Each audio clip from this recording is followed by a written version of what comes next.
A student in the chemistry lab accidentally poured an amount of pentane into the commercial ethyl acetate bottle, contaminating the mixture. In order to save the chemical, distillation should be performed to separate and purify the two compounds, which can be achieved since pentane has a boiling point of 36.1 degrees Celsius and ethyl acetate has a boiling point of 77.1 degrees Celsius. Because the boiling points are further than 30 degrees apart, simple distillation can be used rather than fractional distillation. To begin, set up your apparatus as shown in the lab manual. Pour a sample of the compound into the round bottom flask and ensure that the flask has carbonium boiling chips inside and that the ceramic plate is not touching the flask bottom, as this can affect the heat distribution. Grease all the grounded glass points so that they are airtight. Then attach the condenser to the distilling head of the glass thermometer holder. Then, insert the thermometer into the superior insert without the ground glass. If the thermometer is not going in, you may use a little bit of glycerol, but do not force it.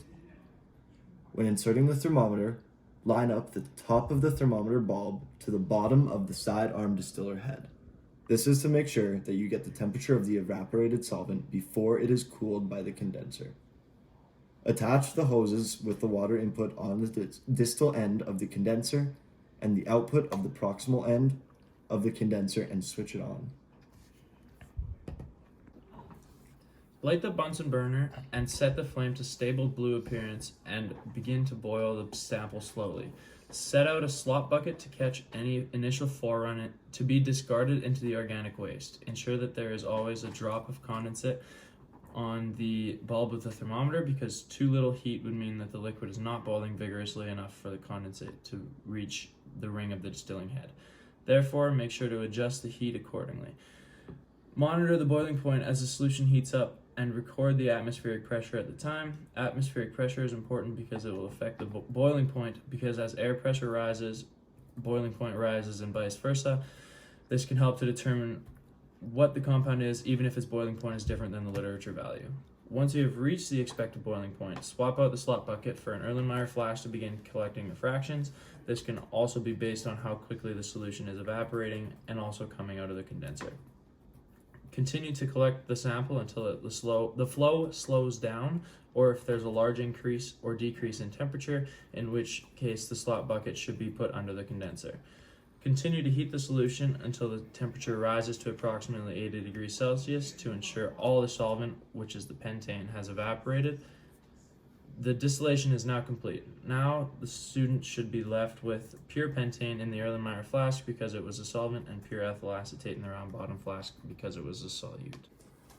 How to test purity after distillation. There are multiple ways to check for the purity of a compound after distillation. Some of these include IR, GC, and refractive index, which are all techniques used in the lab.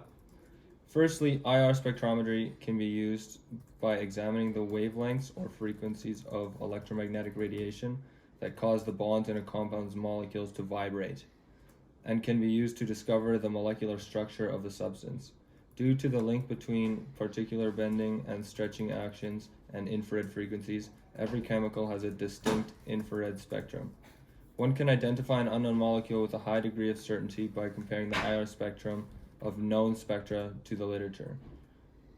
In addition, the existence of extra absorptions in the spectrum of the sample suggests the impurity of itself.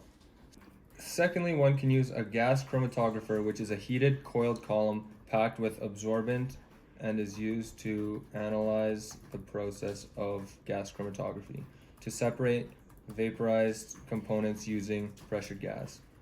Both qualitative and quantitative data are produced by GC, and it consists of a temperature-controlled oven for the injector, column, and detector.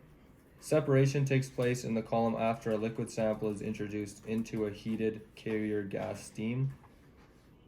Each component is given a digital signal by the detector, creating a chromatogram.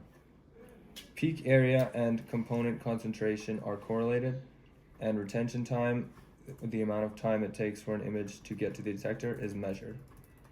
By locating several peaks on the chromatogram that are indicative of contaminants, GC is used to determine the purity of the distillate. The last technique used in the lab was refractive index, which is measured with a refractometer and is the ratio of the light's speed in a vacuum to its speed in a liquid, determined by measuring the angle of refraction.